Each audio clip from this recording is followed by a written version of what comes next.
지난 9일 아침에요. 대구에서 10일 중 추돌 사고가 있었습니다. 운전자를 포함해서 15명이 다쳤습니다. 자, 그런데 사고 영상을 보면 이게 단순한 사고인가 의문이 듭니다. 사고 차량이 찍힌 블랙박스 영상을 보면요. 앞차가 필사적으로 브레이크를 밟는데도 멈추지 않고 차량 여러 대를 뚫고 돌진하거든요. 일각에서는 급발진 사고를 의심하고 있습니다. 지금 이 사고 바로 분석해 보겠습니다. 오시면 됩니다.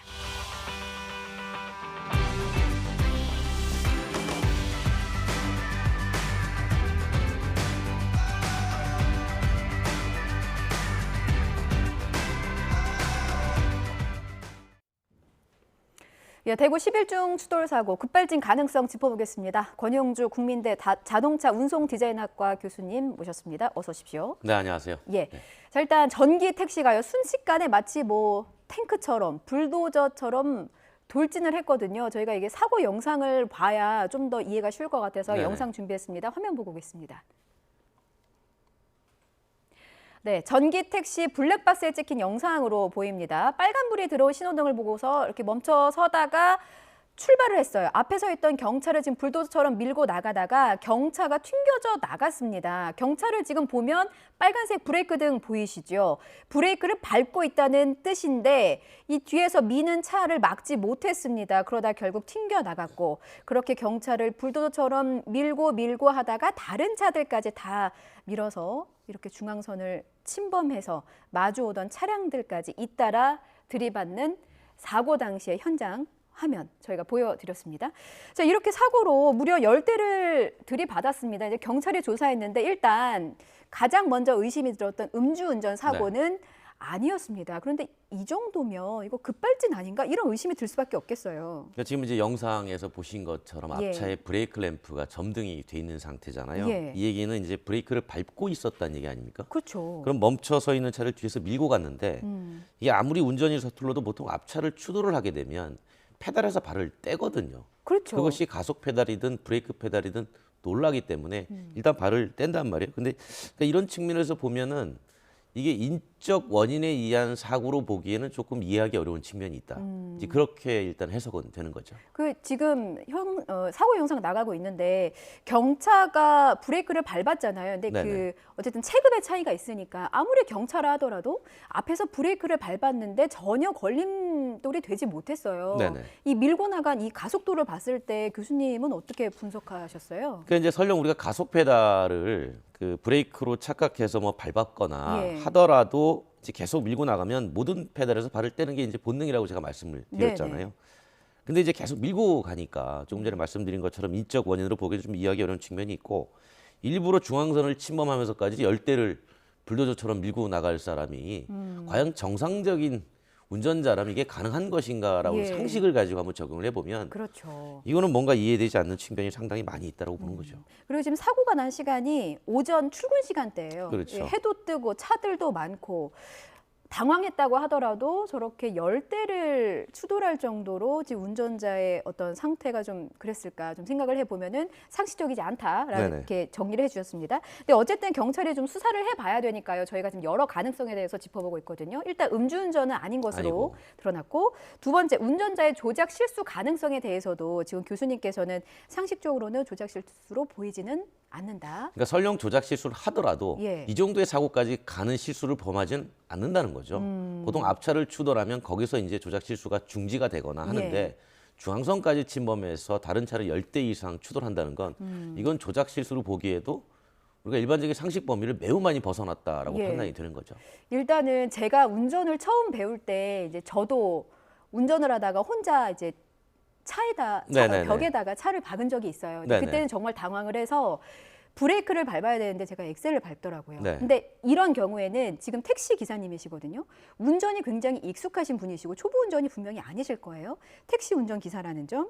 그리고 저처럼 순간적으로 당황을 했다 하더라도 말씀하신 것처럼 브레이크를 밟을 수 있는 시간은 충분히 여지가 있는데 지금 그럴 수가 없다는 점을 저희가 지금 짚어드렸습니다. 최근에 자동차 리콜 센터에 접수된 급발진 의심 신고 사례를 좀 저희가 들여다봤더니 해마다 꾸준히 수십 건씩 접수가 되고 있더라고요. 그렇다면 실제로 급발진으로 인정된 사례가 어느 정도나 있습니까? 사실 그 좀 안타까운 얘기인데 예. 급발진으로 인정된 사례는 단 한 건도 없습니다. 단 하나도 없습니까? 예. 왜냐하면 우리가 이제 급발진으로 의심된다는 이야기는 끊임없이 예. 나오고 있는데 실제 사고가 이게 급발진이다라고 결론 난 것은 2심에서 한 건은 있어요. 2심에서요? 예. 근데 대법원까지 아직 확정 판결을 남겨두고 있는 거고. 근데 확정 판결만 보면 이제 아직 없는 거죠. 예. 이게 소비자가 입증을 하라고 하는데 사실 이게 개인 소비자가 입증한다는 게 가능하겠습니까? 그러니까 한마디로 이제 제조사 대 개인 소비자 간의 피해 입증 또는 가해 입증, 결함에 대한 입증을 누가 할 것인가의 문제인데 기본적으로 입증의 책임을 소비자 개인이 하라고 하니 뭐 제조사를 상대로 무언가를 해볼 수 있는 여지가 없는 거죠. 다윗과 골리앗의 싸움이 일 수도 그렇죠. 있다는. 그러면 소비자가 입증하기가 쉽지가 않다고 하더라도 어쨌든 입증을 해야 되잖아요. 어떤 그렇죠. 점이 핵심인 겁니까? 입증을 하려면. 그러니까 여기서 입증을 하려면 이제 소프트웨어 오류가 있다는 거를 찾아내야 돼요. 그 그러니까 소비자가 찾아내야 됩니다. 근데 이제 이런 오류가 특정 조건에서 나올 가능성이 상당히 높아요. 어떤 조건입니까? 여기서 조건이라는 게 엄청나게 다양한 변수가 있는 거죠. 예. 그러니까 이거를 자동차 회사에서 실제로 소프트웨어를 엔지니어링 하는 사람들도 예. 자기 분야는 알지만 이게 복합적으로 융합돼서 움직이는 그 소프트웨어의 이 알고리즘에 대해서는 본인들도 모르는 경우가 가끔 있거든요. 그러니까 자기가 맡은 분야를 코딩하는 거고 다른 제어까지는 하지 않기 때문인데 이런 것까지 소비자가 이제 입증을 해야 된다는 것 자체가 사실 거의 불가능한 수준이잖아요. 그래서 우리나라에서도 끊임없이 나온 얘기가 제도적으로 이 부분에 대해서는 무언가 개선이 필요하다는 얘기는 지속적으로 나오고 있습니다. 그렇군요. 해외에서는 뭐 급발진이 인정된 사례가 또 있다고 하던데 이 부분도 좀 소개를 해주세요. 그러니까 이제 2014년도에 도요타가 한참 미국에서 급발진이 있을 때 결국 나중에 이제 뭐 피해 보상 해주고 끝냈지만 예. 그 당시에 이제 미국에서 나온 얘기는 뭐냐면 소프트웨어 간에 서로 충돌을 한다.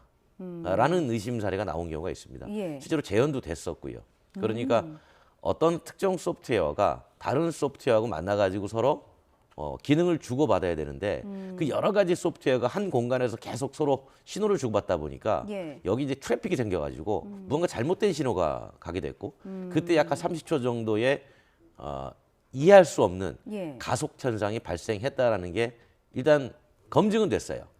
근데 이제 이 검증이 된 조건이 모든 자동차에 끊임없이 동일하게 나타나야 이게 이제 법원에서 증거로 인정이 되거나 하는데 예. 특정 차에 아주 특정한 조건에서만 일부 나타나니까 이제 증거로 채택됐다기보다는 그 당시에 도요타가 배상을 하는 데 있어가지고 약간의 그 책임에 어느 정도는 인정해주는 사례로만 사용됐던 거죠. 그러니까 말씀을 듣고 보면은 이제 제조사의 배상 책임을 물을 정도로 그 정도로 재현이 됐던 것이고 일단 급발진 사례가 인정되기는 했었던 거네요. 해외에서지만. 그렇죠. 그런데 이제 예. 그거를 우리가 급발진이라고 하는 용어는 존재하는데 예. 이 급발진을 과학적으로 존재하느냐라고 보면 이제 과학자들 사이에서 여전히 논란이 있는 거죠. 뭐 일부 과학자는 불규칙의 규칙성이다. 예. 라는 얘기를 하는 것도 있고 우리 현실 세계에서는 누구나 검증이 가능해야 되는데 예. 그 조건을 찾아내는 게 너무 어려우니까 아직 존재하지 않는다. 예. 이렇게 얘기하다 보니까 이제 법원에서는 아직은 존재하지 않는 현상 이렇게 얘기를 하나 지금 뭐 이번에 사고에서 본 것처럼 끊임없이 경험을 하는 사례가 계속 나오고 있잖아요. 어렵네요. 그렇죠. 예, 어렵습니다. 앞서 말씀하셨던 우리나라에서는 이제 2심에서 한 건 판례가 이제 존재한다고 하는데 이 사고는 어떤 사고입니까? BMW가 급발진했던 사고인데요. 예. 이 흥미로운 건 뭐냐면 그때 2심에서 판결이 이런 거였어요. 소비자가 피해를 입증하는 게 아니라 예. 제조사가 그 자체가 급발진이 아니라는 거를 역으로 한번 입증해봐라. 그 전에는 소비자가 입증을 그렇죠. 했었어야 되는데. 네, 그래서 이제 이거는 소비자에 의한 사고가 아니다. 예. 라고 이제 판결이 됐고 이제 그 부분이 이제 제조사가 3심에 소송을 넣어서 지금 대법원의 판결을 기다리고 있는데 만약에 대법원에서 이것은 2심의 판결이 맞다라고 하면 예. 상당히 이례적인 뭔가 이 급발진에 대해서는 법원이 인정하는 사례가 최초로 나올 수 있는 거죠. 그러니까 당시 그게 2018년 5월 호남 고속도로에서 발생했던 급발진 의심 사고였는데 제가 이 사건을 좀 간략하게 말씀드리면 판결의 근거가요. 엄청난 굉음을 내면서 비상식적인 속도로 달렸다. 그리고 비상 경고등을 켜고 그렇죠. 운전자가 갓길로 주행을 했다. 숨진 60대 운전자가 과속 전력도 없다. 이런 점이 판결의 근거가 됐습니다. 일단 대법원 판결을 기다려봐야는 겠습니다만 일단 지금 대구 사고의 경우는 사고가 이미 발생했잖아요. 그렇죠. 그리고 사고 처리를 진행을 해야 되고 11중 추돌 사고, 나머지 이제 그 사고 차량 말고 들이받친 차량, 피해자죠. 10대의 차가 네. 있잖아요. 피해 차량. 요거 그러면은 배상은 누가 해야 되는 건가요? 일단은 뭐 가해자의 보험사에서 처리를 해줘야 되겠죠. 그런 다음에 이제 가해자의 차량이 예. 무언가 제조물의 결함에 따른 사고로 입증이 되거나 판명이 되면 이제 보험사가 제조사의 구상권을 청구하게 되는데 구상권을 청구하는 사례가 없다 보니까 예. 이 결국은 이제 우리가 사고를 낸 사람 당사자가 모든 책임을 져야 되는 그런 상황이 되는 거죠. 와, 좀 어렵네요. 이 사고 난 차량이 또 전기차여서 네. 전기 차량을 운전하는 분들 요즘 많이 늘지 않았습니까? 그렇죠. 좀 많이 불안하실 것 같은데 만약에 내 차가 이런 상황에 놓이게 된다면 어떻게 대처하는 게 좋을지 대처 방법 좀 알려주세요. 이 부분이 되게 어려운 부분이에요. 현실적으로 이제 조언을 달라고 하는 분들이 많은데 이게 예. 왜냐하면 의도하지 않은 무언가 기계적 작동이 일어날 때의 대처 사항이잖아요. 그럼 브레이크 페달을 밟아도 브레이크가 말을 안 듣습니다. 예. 이때 가장 좋은 방법은 시동을 끄는 거예요. 또는 전원을 끄든가. 근데 전기차인데 전원을 끄는 거죠. 어떡해요? 전원을 끄는데 전원도 안 꺼지면 예. 계속 밀고 나가면 할 수 있는 방법이 없어요.